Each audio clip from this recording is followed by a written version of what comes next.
Gentiloni, welcome. Great honor. Thank you. It's wonderful to have you in our wonderful People's House, known as the White House. And so many great Italian friends are with us today. And we renew always the deep ties of history and friendship that link together the American and the Italian peoples.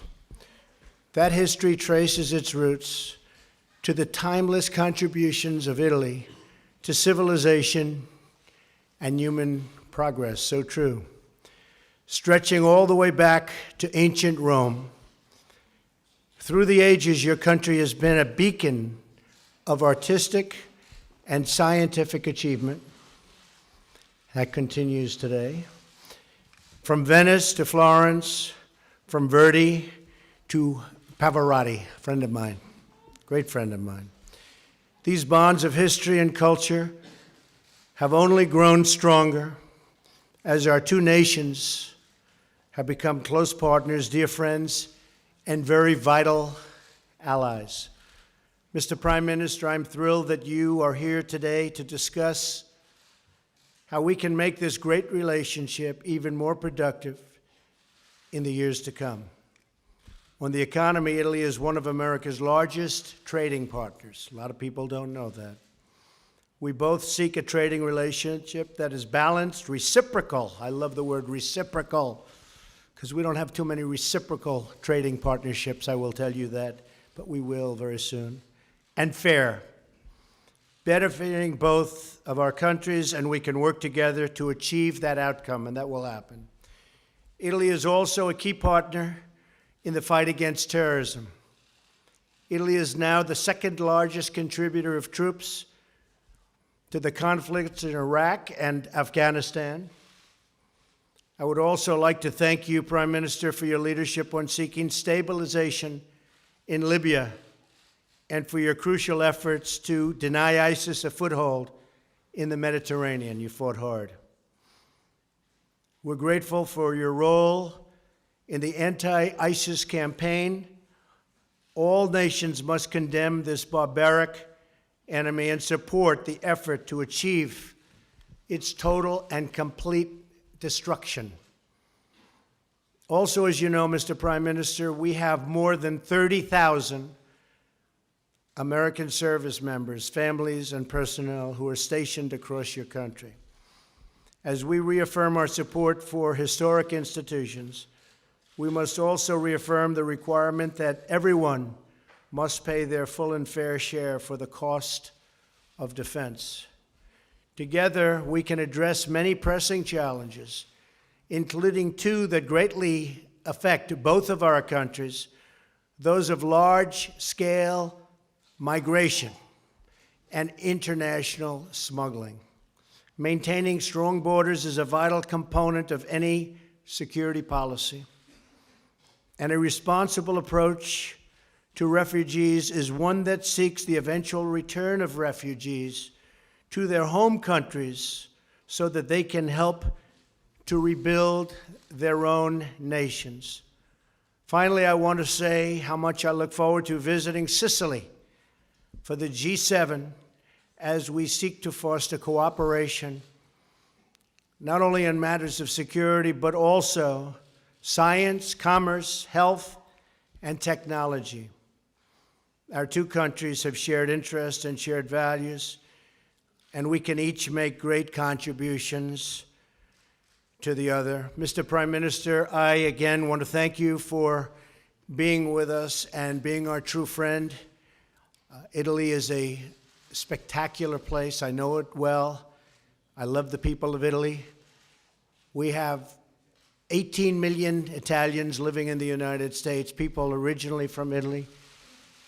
And it's a great honor to have many of them as my friends. Thank you for being here. Thank you, Mr. President. Thank you for hosting us here. I'm honored to be here at the White House today. And I'll now switch to Italian. Abbiamo We had a very fruitful meeting, which reflects an ancient friendship, as the President reminded us with his words. This friendship is also a sign of the 18 million Italian Americans who have such an important role in our country, in this country. And this friendship is witnessed also by the fact that Italy is the second choice for American students who study abroad.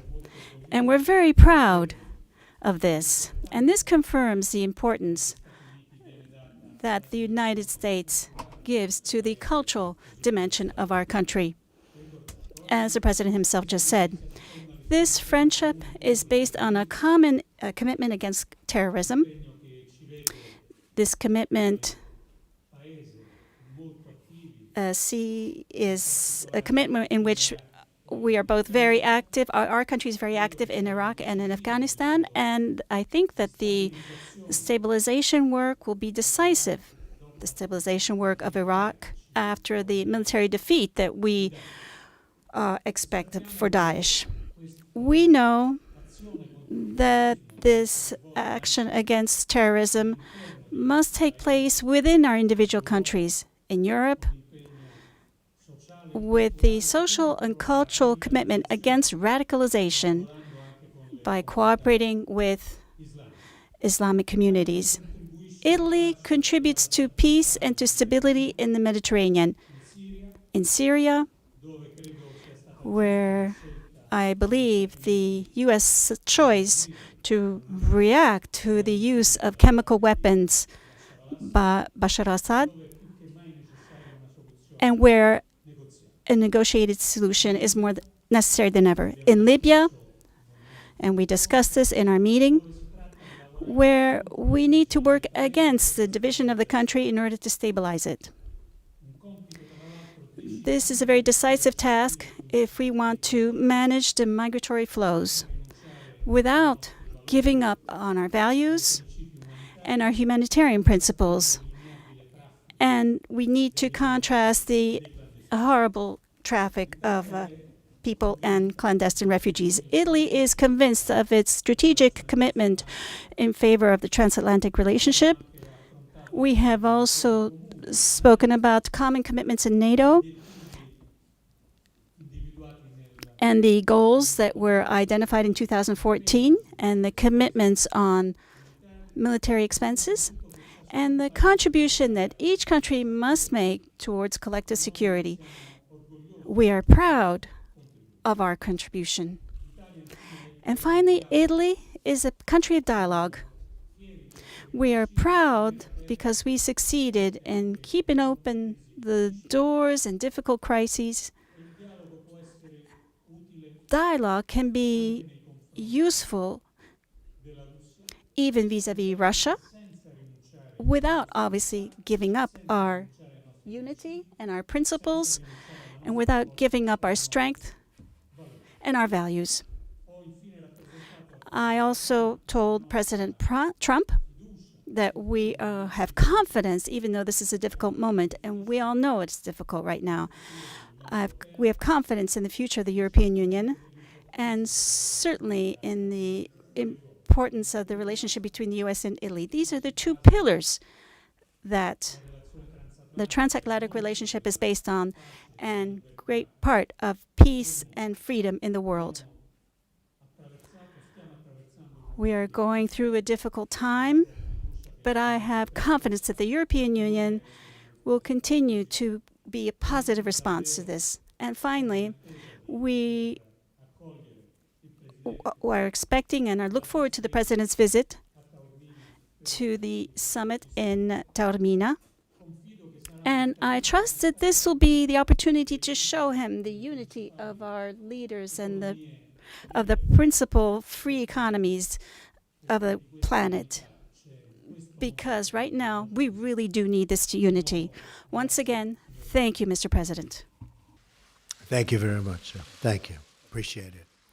Take a few questions. John Roberts of Fox, please. Mr. President, thanks so much. I hope you'll forgive me for asking you a three-part question. It's been a while. In just the last few minutes, and I believe it was while you were meeting with the Prime Minister, there was a shooting in downtown Paris. It's being described as a potential terrorist attack. I wonder if you have something on that. And further to that, two of the big trouble spots that you're dealing with right now, North Korea and Iran. Do you believe that the leader of North Korea, Kim Jong-un, is mentally unstable? Is that one of the reasons why you're so concerned about these latest developments? Is he a man who can be reasoned with? And on Iran, do you have reason to suspect that they are cheating on the JCPOA? And to Mr. Prime Minister, you talked just a moment ago about your commitment to NATO. President Trump would like to see all NATO members contribute 2% of their GDP to NATO. Your contribution is slightly less than 1%. Will you commit to committing 2% of your GDP to the alliance going forward? Thank you. Well, first of all, I love the question you asked the Prime Minister. I look forward to his answer, because I'm going to be asking him that same question very soon. Well, first of all, our condolences from our country to the people of France. Again, it's happening, it seems. I just saw it as I was walking in, so that's a terrible thing, and it's a very, very terrible thing that's going on in the world today. But it looks like another terrorist attack, and what can you say? It just never ends. And we have to be strong and we have to be vigilant, and I've been saying it for a long time. As far as North Korea is concerned, we are in very good shape. We're building our military rapidly. A lot of things have happened over the last short period of time. I've been here for approximately 91 days. We're doing a lot of work. We're in very good position. We're going to see what happens. I can't answer your question on stability. I hope the answer is a positive one, not a negative one. But hopefully that will be something that gets taken care of. I have great respect for the president of China. As you know, we had a great summit in Florida and Palm Beach and got to know each other, and I think like each other. I can say from my standpoint, I liked him very much. I respect him very much, and I think he's working very hard. I can say that all of the pundits out there are saying they never have seen China work like they're working right now. Many coal ships have set back. Many other things have happened. Some very unusual moves have been made over the last 2 or 3 hours. And I really have confidence that the president will try very hard. We don't know whether or not they're able to do that, but I have absolute confidence that he will be trying very, very hard. And one of the reasons that we're talking about trade deals and we're talking about all of the different things, but we're slowing up a little bit. I actually told him, I said, you'll make a much better deal on trade if you get rid of this menace or do something about the menace of North Korea, because that's what it is. It's a menace right now. So we'll see what happens. As far as Iran is concerned, I think they are doing a tremendous disservice to an agreement that was signed. It was a terrible agreement. It shouldn't have been signed. It shouldn't have been negotiated the way it was negotiated. I'm all for agreements, but that was a bad one, as bad as I've ever seen negotiated. They are not living up to the spirit of the agreement, I can tell you that. And we're analyzing it very, very carefully, and we'll have something to say about it in the not-too-distant future. But Iran has not lived up to the spirit of the agreement. And they have to do that. They have to do that. So we will see what happens. Thank you very much, John. Thank you, Mr. President. Prima di tutto, First of all,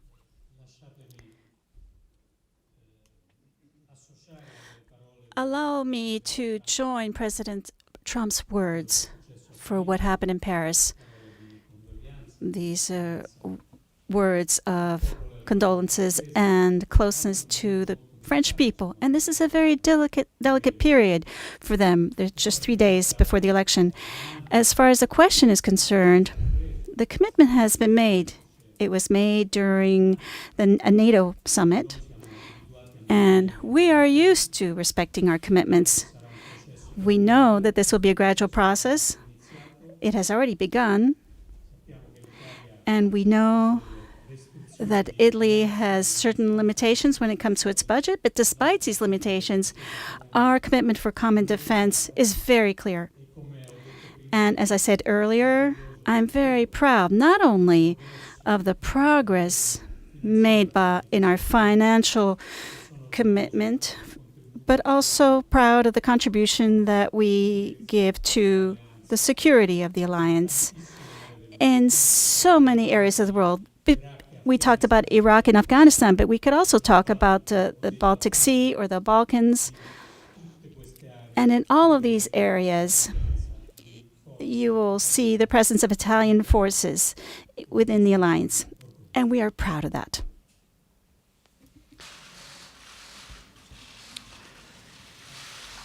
Giovanna Pancari. Sky News. Sky Italia. Prima per... First, for you, President Gentiloni, I wanted to ask you, we saw from this new administration a new type of policy on the international scene, very different from what we had in the past. And one of the last important operations which was carried out by President Trump was in Syria, with a bombing following the use of chemical weapons by the Assad regime. I wanted to ask you, does Italy think or conceive a possibility to take action in more action in Syria? Since my colleague from Fox News did, so I'm going to take as well the possibility to ask you two questions. First of all, about European Union. You have said in the past that Brexit was a great thing and that you think that other countries will follow. So you know that Italy is an important player and supporter of European integration.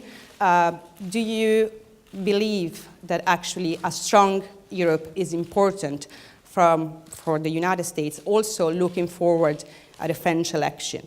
And then the second question is that you said that you're looking forward to come to Italy for the G7, and I wanted to know if you're also looking forward, if it's going to be possible, to meet Pope Francis during your Italian trip. Thank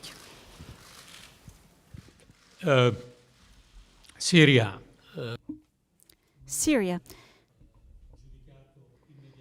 We immediately assessed the operation that was ordered by President Trump and decided that this is a motivated response to the use of chemical weapons. We added that it's up to everyone to consider negotiation as the road through which we hopefully can put an end to this infinite dramatic war and come to peace.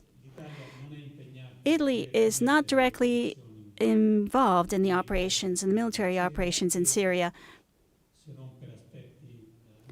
other than marginal aspects. But it's not our plan to change this attitude.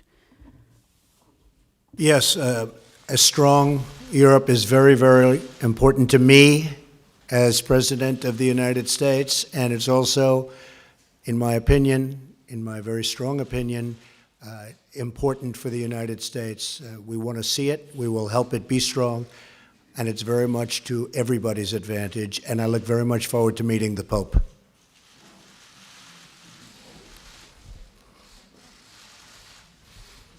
Fabian of the Hill. Fabian? Yes. Thank you, Mr. President. Some people on Capitol Hill believe you can get one of two things next week: a vote on health care or a vote on a government funding bill. So my question is, which one is more important to you to have, a vote on health care or a vote on a bill to keep the government open? And Mr. Prime Minister, I want to get your thoughts on a referendum in Turkey that occurred last week. You spoke about democratic values in the European continent, so are you concerned with the results of the Turkish referendum, and is that something that you discussed with President Trump? Okay, I want to get both. Are you shocked to hear that? And we're doing very well on health care. We'll see what happens. But this is a great bill. There's a great plan. And this will be great health care. It's evolving. You know, there was never a give up. The press sort of reported there was like a give up. There's no give up. We started. Remember, it took Obamacare 17 months. I've really been negotiating this for 2 months, maybe even less than that, because we had a 30-day period where we did lots of other things the first 30 days. But this has really been 2 months. And this is a continuation. And the plan gets better and better and better. And it's gotten really, really good. And a lot of people are liking it a lot. We have a good chance of getting it soon. I'd like to say next week, but it will be, I believe we will get it. And whether it's next week or shortly thereafter. as far as keeping the government open, I think we want to keep the government open. Don't you agree? So, yeah, I think we'll get both. Thank you.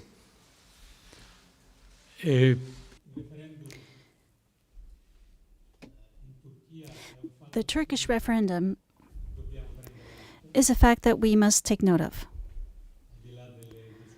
Leaving aside any debates that can take place about how the vote took place, but I believe that the European leadership have taken note of the vote. The consequences will depend a great deal on how the Turkish government and President Erdogan especially will take into account almost half of the population's expression of a different opinion. Will there be an inclusive approach, or will there be a confrontation in this part of Turkey? This will be very important. For us in the European Union, the other thing that's going to be very important is the respect of the certain fundamental principles. We are members of the Atlantic Alliance, Italy and Turkey, and Italy contributes to Turkey's defense with its own military assets. We believe that among our countries there should be a cooperation. And hopefully, and we trust, that this cooperation will have among its consequences the solution of the case concerning the journalist blogger who's been detained over the last few days in Turkey.